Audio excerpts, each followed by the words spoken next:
मैं आपको बताता हूं, कभी हमने प्रथम बार जैन धर्म को जानना चाहा।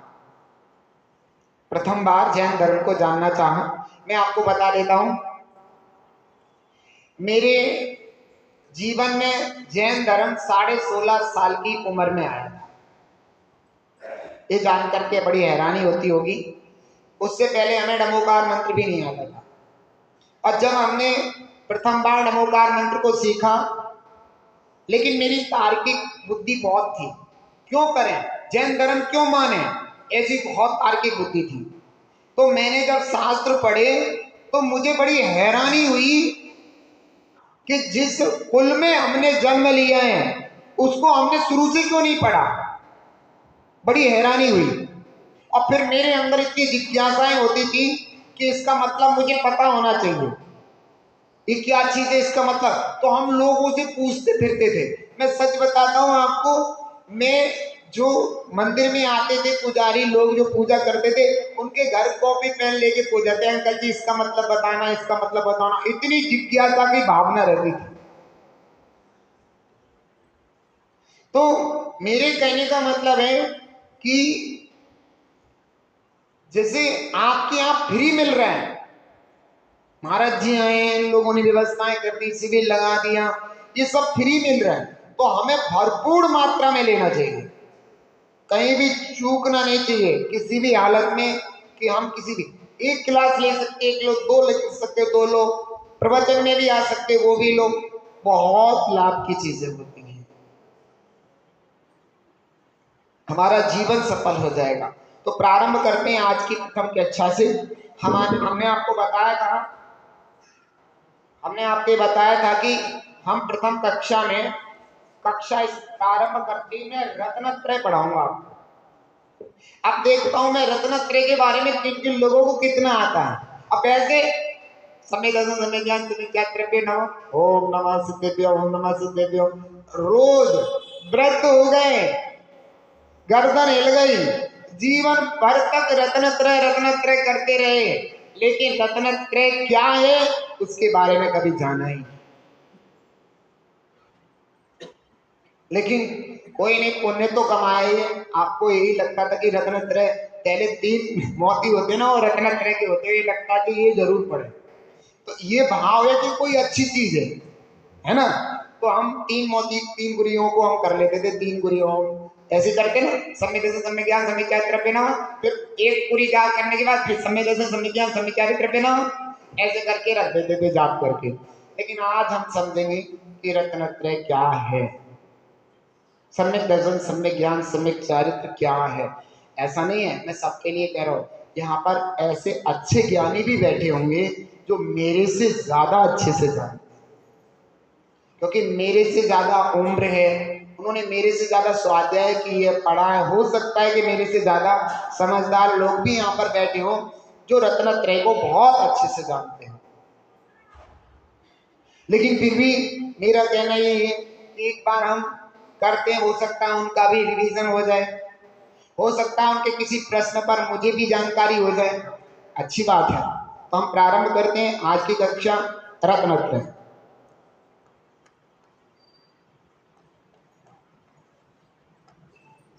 अब ये रत्नत्रय, बहुत से लोग कहते हैं रत्नात्रय, बहुत से कहते हैं रतनत्रय, कहते हैं। अब ये सही शब्द क्या है? बहुत से कहते हैं रत्नात्रय, रतनत्रय और रत्नत्रय, ये 3 शब्द हैं। अब तुमने मेरी तो पकड़ ली महाराज जी, रत्नत्रय बोले, समझ में आ रहा है? 3 तरीके से बोलते हैं, क्या सही है? रत्नात्रय बोलते हैं ना, रत्नात्रय बोलते हैं, रत्नात्रय भी बोलते हैं, रत्नात्रय और रतनत्रय भी बोलते हैं, रतनत्रय और रत्नत्रय भी बोलते हैं। अब तीनों में सही क्या है, पहले बोलना की देख लेते कि बोलना भी सही हो रहा है नहीं हो रहा है, उच्चारण सही हो रहा है। तो रत्नत्रय सही है, क्योंकि एक व्याकरण का नियम है कि अगर कोई भी हिरस्व, 5 रस होते हैं, ह्रस्व माने ह्रस्व स्वर 5 होते हैं। आ, ई, उ, रे, अल्ले, ये 5 होते, सबको दिख रहा है?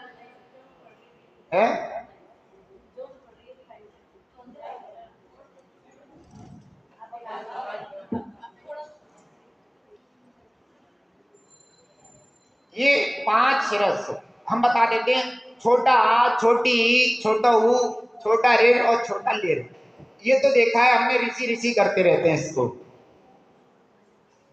और ये नहीं देखा हमने कहीं लिखा हुआ, कभी देखा हो इसको ऋषि ऋषि करते रहते हैं। ऋषि नहीं है ये ऐसे होता है छोटा बड़ा, ये छोटा है और ये बड़ा है। ऐसे ही ये छोटा है और ये बड़ा है, ये भी है। ये स्वर हैं, हम इन्हें जानते नहीं है, इनको हम पढ़ते नहीं है, जानते नहीं है। बहुत सारी चीजों को हमें पढ़ाया ही नहीं जाता, पुस्तक से ही हटा दिया, जंजाल समझ के कि छोड़ो इन्हें पढ़ाना ही नहीं है। और अड़ा खाली अड़ा खाली अड़ा खाली, खाली होता तो लिखा क्यों होता ना। अड़ा खाली कह देते हैं। आज के मास्टर को पढ़ाना नहीं आता तो कहते हैं अड़ा खाली है? पहले नहीं है, तुम्हारे समय से शुरू हुआ है, तो पहला नहीं है तुम्हारा समय, तुम्हारा तो अब का समय है। लेकिन वास्तविक अड़ा खाली नहीं है, इन सबके रीजंस हैं, लेकिन हमें पता ही नहीं है। तो चलो हमें ये समझना है, ये छोटा तो छोटा करते हो, छोटा बड़ा, छोटी बड़ी, छोटू बड़ो, ऐसे पढ़ते हो। तो मात्रा होती ना, छोटी की मात्रा कहते, छोटा की मात्रा, बड़े आ की मात्रा, छोटी की मात्रा, बड़ी की मात्रा, छोटे की मात्रा, बड़े की मात्रा, एक की मात्रा, एक की मात्रा, ओ की मात्रा, ओ की मात्रा, अंक की बिंदी हाको सुन। अला इस तरीके से कुछ हमें पढ़ाया जाता था। खैर, हमें बताना है रत्नत्रय। हम इस यहाँ क्यों आए? क्योंकि शब्दों का खेल है तो शब्दों से बताया जाएगा, अक्षरों का खेल है तो अक्षर से बताया जाएगा। तो रत्नत्रय का ये जो लिखा हुआ, ये कह रहे कि किसी भी दो शब्द जो है ना, दो शब्द आपस में मिल रहे हैं। तो देखो, ये और ये अलग अलग है। त्रय माने 3, रतन माने रात। समझ में आ रहा है? नहीं आई समझ? तो ये दो शब्द जहां मिले हैं, तो पहले शब्द में अगर ह्रस्व हो, छोटा आ की मात्रा हो, इसमें किसकी मात्रा है बता आपको है? अगर मैंने ये कर दी तो मात्रा हट गई। अब ये छोटे आगे मेरे केवल ना रहेगा, अब छोटा बड़ा कुछ नहीं है इसमें। और इसको मैंने हटा दिया तो कौन सा रह गया? आ गया, ये आ गया। आपको पता है अगर व्यंजन लिखे तो ऐसे लिखे जाते हैं, का, खा, ऐसे आधे आधे आधे। आधे का मतलब है स्वर मिला नहीं है, इनमें स्वर नहीं मिल रहा। समझ में आ गया? तो ये आधे होते हैं। अब हम इसको अगर हमने ये ऐसे हटा दिया तो आ गया। तो कह रहे हैं ये ह्रस्व हो और उसके आगे संयुक्त अक्षर हो जो दो दो दो व्यंजनों से मिलकर के बना। अब दो व्यंजनों से मिलकर के बना है तो त्र स्वतंत्र नहीं है, आधा ता और रा मिलकर के त्र बना है। अब प्लस अगर हमें इसमें से आ निकाल दें तो ये आ यहां आ जाएगा। और रा में आ है ना, उसको भी निकाल देंगे तो ऐसे हो जाएगा। तो 1 2 3 कितना बना है? तीन अक्षरों से, त आधा रा आधा और आ, त्र। अगर आ को हमने इसमें डोल दिया तो ता और रा। समझ में आ गया? नहीं आई? तो त्र बना।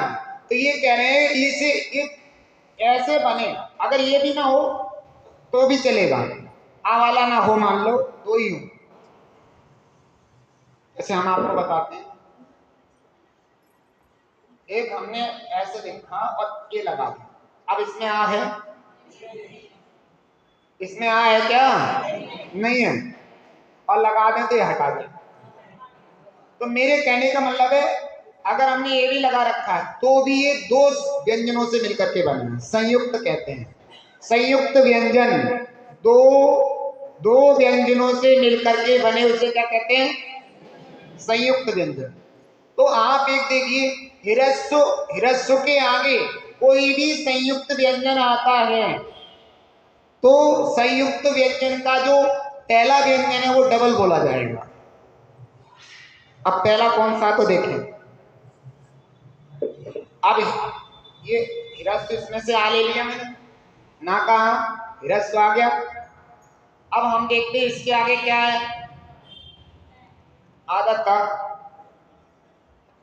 और आधा र के दो दो को मिलकर के त्र बन गया। तो कहते हैं कि हिरस्व के परे कोई भी संयुक्त व्यंजन आता है तो जो पहले वाला है ना ये, इसको डबल बोला जाएगा।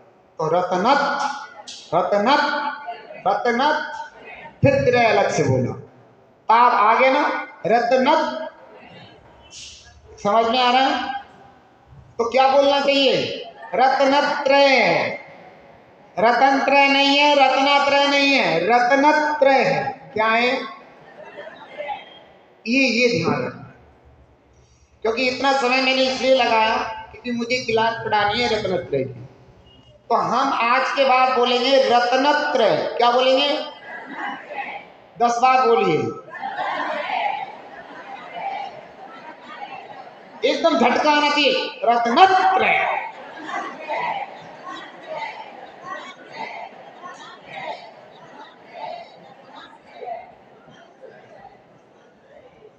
तो अब हमने इसको बोलना सीख, तो बोलना मेरा अब सही है, रत्नत्रय, रत्नत्रय, ये बोलना आगे, रत्नत, रत्नत। अब चलो, अब रत्नत्रय ये तो हो गया, चलो कोई बात नहीं। अब रत्न, 3 रत्न। अब 3 रत्न, एक हीरा, माणिक और पन्ना।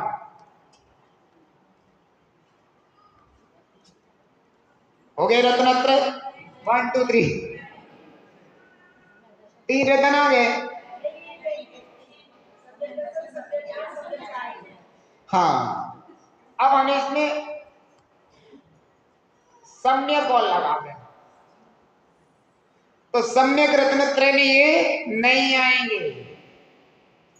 ये जड़ रत्नत्रय है। सम्यक रत्नत्रय में सम्यक दर्शन, सम्यक ज्ञान, सम्यक चारित्र है। समझ में आ गया? सम्यक रत्नत्रय में क्या आएगा? सम्यक दर्शन, सम्यक ज्ञान, सम्यक चारित्र। नहीं, नॉर्मल में ये भी आ सकते, ये जड़ रत्न है। समझ में आ गया? ये भी आ सकते। कुरत्न क्या होते हैं? अगर कुरत्न की बात करें, कांच, पत्थर,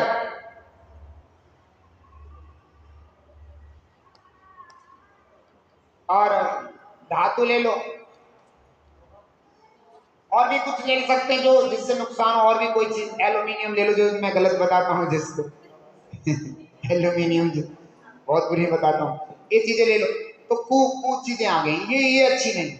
कांच को हाथ में लेंगे, हाथ फट गएंगे, ये सही चीजें नहीं है, ये सब चीजें गलत है।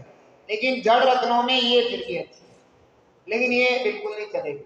लेकिन हमारे सम्यक रत्नत्रय में दोनों ही नहीं चले। तो सम्यक रत्नत्रय में क्या चलेगा? सम्यक ज्ञान, सम्यक दर्शन, सम्यक ज्ञान, सम्यक चारित्र, ये सम्यक रत्नत्रय। तो ये हमने आज रत्नत्रय पढ़ना सीखा, और ये सीखा कि सम्यक रत्नत्रय क्या होता है। तो सम्यक रत्नत्रय में सम्यक दर्शन, सम्यक ज्ञान और सम्यक चारित्र, ये चीज हमने अच्छे से यहाँ पर सीखी। अब इन संबंधी किसी के प्रश्न तो नहीं है कोई? यहाँ पर खुल के, अगर मैं प्रश्न की बात कहूं तो खुल के पूछना चाहिए। अगर किसी का प्रश्न हो तो आप सम्यक तप बेटे, रत्न त्रय है ना, तो त्रय में चार चौथा कैसे है? अच्छा, सम्यक का मतलब ये तो सब बताने वाले हैं अभी। ये तो हम अभी रत्न त्रय बारे में, सम्यक दर्शन के बारे में भी बताएंगे, सम्यक ज्ञान के बारे में बताएंगे। सम्यक, बहुत अच्छी बात है, गुड़िया ने पूछा है कि सम्यक के बारे में थोड़ा सा बता दें। सम्यक का मतलब क्या है? सम्यक के मतलब होता है समीचीन, समीचीन, सत्य, ठीक है, वास्तविक, वास्तविक नहीं चलेगा।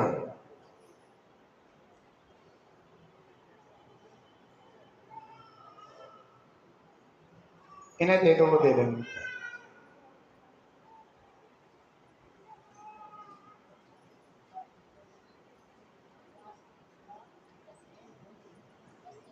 समझ में आया? तो ये नहीं चले, ये समझ में आ गया। सम्यक का मतलब क्लियर हो गया आपको? सत्य, समीचीन, वास्तविक, समझ में आ गया? सम्यक शब्द जहां भी लगेगा वास्तविक, सत्य बात। तो सत्य बात तो यही है कि सम्यक दर्शन, सम्यक ज्ञान और सम्यक समय। अब हम इन तीनों को लेंगे रत्नत्रय की क्लास में। सबसे पहले हम उठाते हैं सम्यक दर्शन।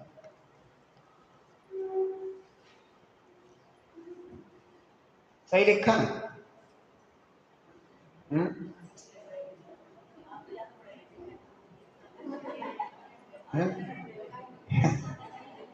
सम्यक दर्शन। अब यहां पर सम्यक शब्द का प्रयोग दर्शन के साथ किया गया। दर्शन से यहां पर लेना श्रद्धान। क्या लेंगे दर्शन से? दर्शन का मतलब हो गया श्रद्धान, और सम्यक का मतलब हो गया यथार्थ। अभी बताया था मैंने, यथार्थ। यथार्थ नहीं बताया? सत्य, समीचीन, यथार्थ एक ही बात है। सत्य, समीचीन, यथार्थ, वास्तविक।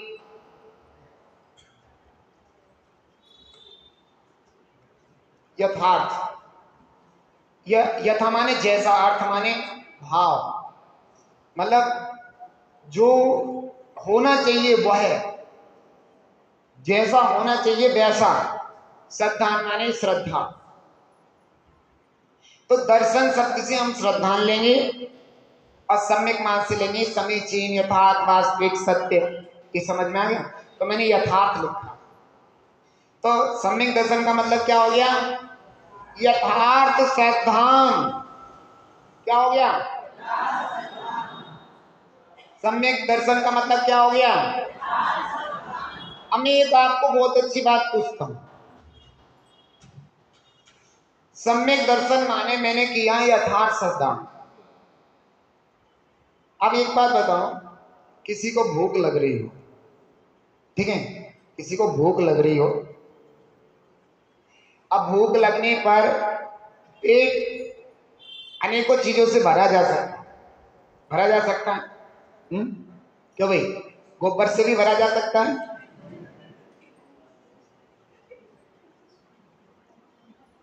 इसमें हंसने की क्या बात है? नहीं, भरा नहीं जा सकता। क्या आप ये कह रहे कोई गोबर खा ले तो पेट भरेगा नहीं भरेगा? नहीं, मैं वही लॉजिक बताना चाहता हूँ, वास्तविकता बताना चाहता हूँ। पेट तो गोबर से भी भर सकता है, खीर से भी भर सकता है, लाल मिर्च से भी भर सकता है, जहर से भी भर सकता है। पेट तो भर जाएगा ना। लेकिन कहते हैं कि वास्तविक पेट भरना क्या गोबर से होगा? पेट भर गया तो गोबर से पेट भरे तो कहा जाएगा कि पेट भर गया है, वास्तविक नहीं कहा जाएगा। समझ में आ रहा है? कोई अभक्ष चीज, गलत चीज से अगर हम भरते तो पेट भरना नहीं कहलाता। मिट्टी से कोई पेट भर ले, मिट्टी खा करके, और कहे पेट भर गया, तो भरा मानेंगे? क्यों भाई? नहीं मानेंगे ना। ऐसी ये बात ध्यान रखना, पेट भरना कई चीजों से हो सकता है, लेकिन वास्तविक पेट भरना उसे ही कहेंगे जो हमारे शरीर को फायदा करे, चाहे थोड़ा फायदा करे, नुकसान बिल्कुल ना करे। समझ में आ रहा है? चाहे हम खिचड़ी खा के पेट भरे,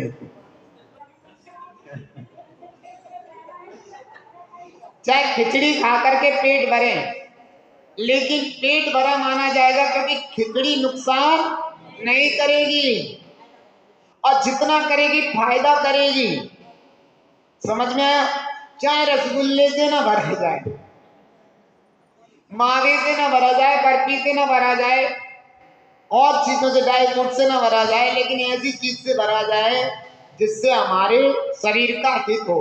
गोबर खाने से हम जी नहीं सकते, जहर खाने से हम जी नहीं सकते, गंदगी खाने से, मिट्टी खाने से हम जी नहीं सकते, तो उससे हम पेट भरे तो पेट भरा नहीं माना जाए। ये बात आप परमानेंटली सही। तो ऐसे ही कहते सम्यक दर्शन शब्द है, तो इसका मतलब है यथार्थ श्रद्धान।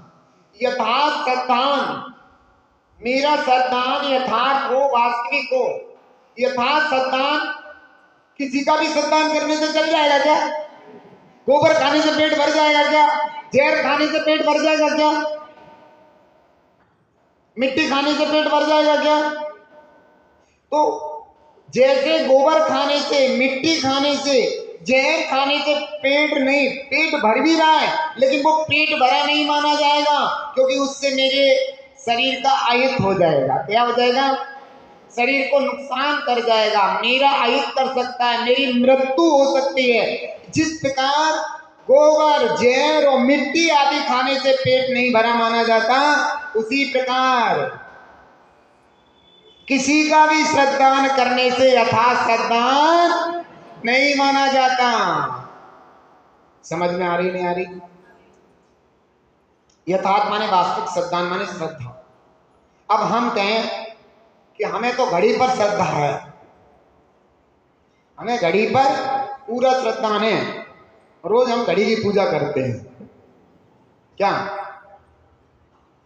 क्या घड़ी के श्रद्धान से श्रद्धान माना जाएगा, यथार्थ श्रद्धान माना जाएगा? जैसे गोबर, मिट्टी और जहर खाने से पेट भरा नहीं माना जाता, ऐसे ही घड़ी का श्रद्धान करने से वास्तविक श्रद्धान है। हमने कहा हम अपने घर की दहलीज का श्रद्धान करते हैं, उसकी खूब पूजा पाठ करते हैं। हमने कहा हम पीपल की खूब पूजा पाठ करते हैं, श्रद्धान करते हैं। हम नीम की, आम की, अपने घर में रहने वाली भैंस की पूजा करते हैं, खूब श्रद्धान है पक्का भैंस पर। बताओ माना जाएगा? तुम श्रद्धा करते हैं, ठीक है, लेकिन वो श्रद्धा का नाम यथार्थ श्रद्धा।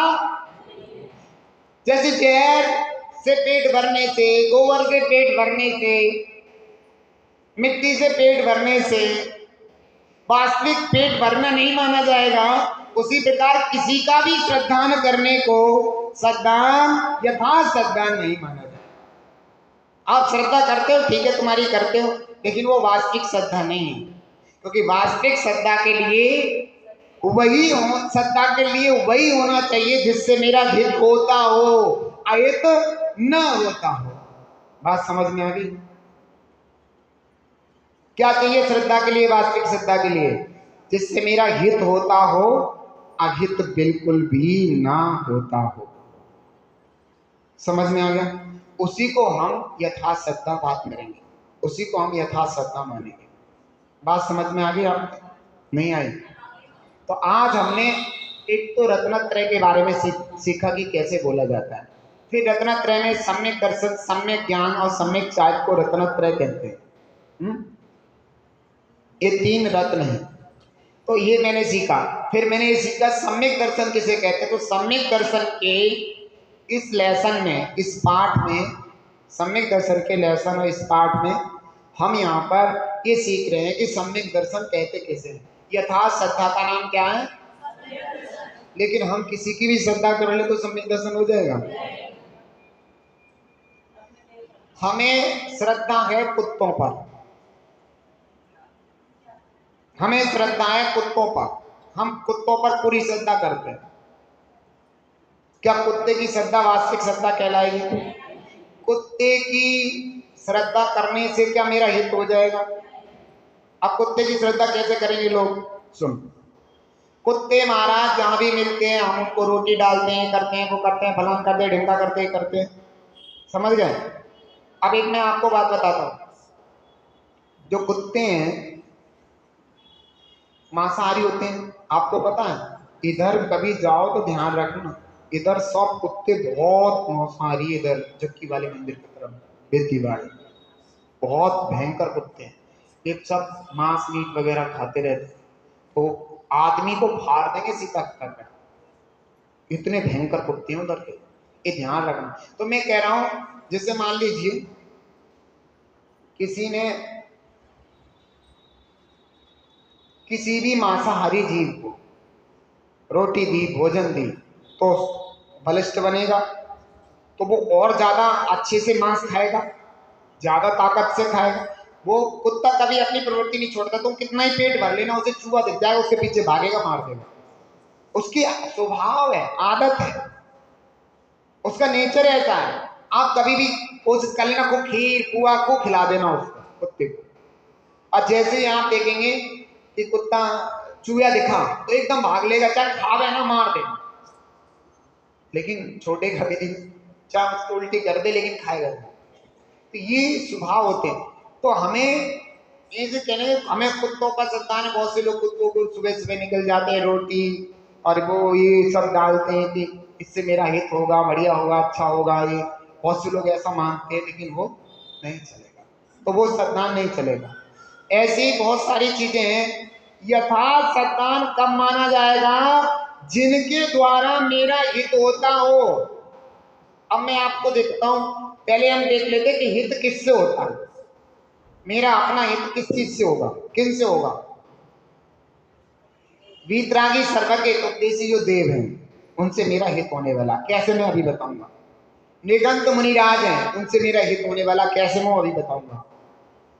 वीतरागी देव के द्वारा कहे गए शास्त्र, उनसे मेरा हित होने वाला है, कैसे होगा मैं बताऊंगा। सच्चे देव शास्त्र गुरु का सच्चा श्रद्धान करना सम्यक दर्शन है। अब कैसे होगा उनसे मेरा हित, हम ये समझने की कोशिश करेंगे। अब मैंने देखा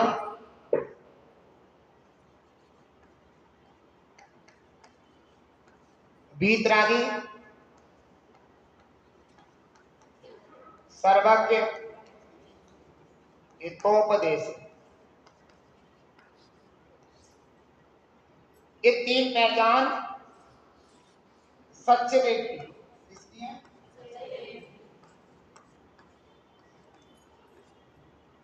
ये तीन पहचान किसकी है?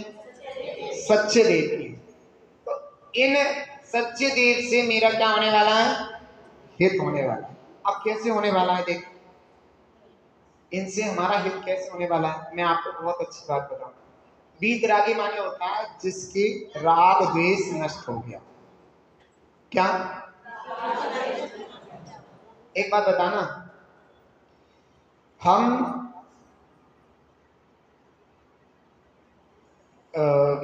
एक रुपया होता है ना, रुपया, एक तरफ के रुपया में से एक तरफ की चीज मिटा दे तो रुपया चल जाएगा? क्यों है? नहीं, एक तरफ तो है, आधा आधे में चला ले, एक तरफ का घिस देते हैं, एक तरफ का रह जाएगा, आधे में चला देंगे, नहीं चलेगा। तो हाँ, बहुत बढ़िया।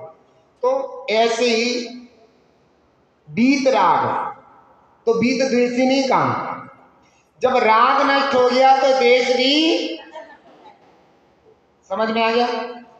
जब राग नष्ट हो गया तो द्वेष भी नष्ट होगा, समझना चाहिए। तो बीतरागी कहने में काम चल जाएगा ना, हमने बीतरागी, हाँ चल जाएगा। बीतरागी कहने एक तरफ का सिक्का गिर दिया तो वो चलेगा नहीं। ऐसे ही जब बीतरागी खत्म हो गया, वो राग खत्म हो गया तो द्वेष भी खत्म ही है। समझ में आ गया? तो बीतरागी कहने से काम चल जाएगा। तो बीतरागी जो देव होते हैं हमारे, जिनके राग द्वेष नहीं होता है, वो हमारे हितकारी हैं। क्यों? क्योंकि दुनिया में जितना भी दुख है, आप देखिए राग द्वेष से दुख होता है, राग द्वेष से दुख होता है। आप दीक्षा क्यों नहीं ले रहे? अपने शरीर से राग है, बच्चों से राग है, घर से राग है, परिवार से राग है। शरीर से राग होने पे भी दीक्षा नहीं। हाँ भैया हमारे बस की नहीं है, इतना करना हो हमारे बस की नहीं है, कहते नहीं मेरे बस की। शरीर से राग है तो हम रागी हैं तो दुखी हैं, हम रागी हैं तो दुखी हैं। तो बीतरागी भगवान राग देश से रहित हो गए तो ये सुखी हैं। अब देखना जितना जितना राग कम होता है उतना उतना हम सुखी हो जाते हैं। जैसे मैं बताता हूँ, आप संबित से कर जाना और फोन को कर जाना और फोन ले ही मत जाना, और संबित से कर जाना, आपका खूब मन लगेगा, खूब बढ़िया मन लगेगा। संबित से कर खूब अच्छे से साधना, खूब क्यों कोई मर गया जी गया किस ये तो रहेगा, पता नहीं क्या हो रहा होगा, अरे सही होगा तो खूब मन लगेगा, खूब को पर भी। और वहां पे ले गए फोन, बेटी ने फोन करा, मम्मी बच्चे की तबीयत बहुत ज्यादा खराब है, अब यहाँ दुख दुख होने लगी, पूजा करे पता नहीं क्या है क्या, एक बार पूछ ले। हाँ गए बेटा, कुछ डॉक्टर वॉक्टर को दिखाया? जाकर दिखा लेती, मेरठ में उसको दिखा देती, फलवान दिखा दे, ढंगा कर लेती, वो कर लेती, हो गई साधना, हो गई पूजा, हो गई। तो हम जितना जितना राग कम करते हैं उतना उतना हमारे जीवन में सुख मतलब शांति आने लगती है। समझ में आ गया? उतनी हमारे जीवन में शांति आने लगती है जितना राग। अभी यहाँ पर बैठे कोई टेंशन है? नहीं है, खूब मस्ती से बैठे गुरु जी है और हमें बस, और कोई दिक्कत नहीं। हाँ जिसके तकलीफ है, जो घर में किसी बीमार को छोड़ के आया है या कुछ और बात है तो दिक्कत है। हाँ ये कह के आए घर में रोटी वोटी के लिए, भैया देखो 3:30 बजे तक बिल्कुल कुछ नहीं होगा, तो पता है 3:30 बजे तक तो आगे चल रहा है, और जैसे 3:35 हुए, अरे भैया 3:35 होते भैया 3:30 का ही कह के आए हैं, 3:35 पे तो 3:35 पे तो घर होना चाहिए था 5 मिनट में पहुंच करके। अब वो सामने, अच्छा तुमने 5 मिनट ही तो लगती है वहां से मंदिर में, हमें को लड़ाई झगड़े का काम मिल जाए तो दिक्कत होगी।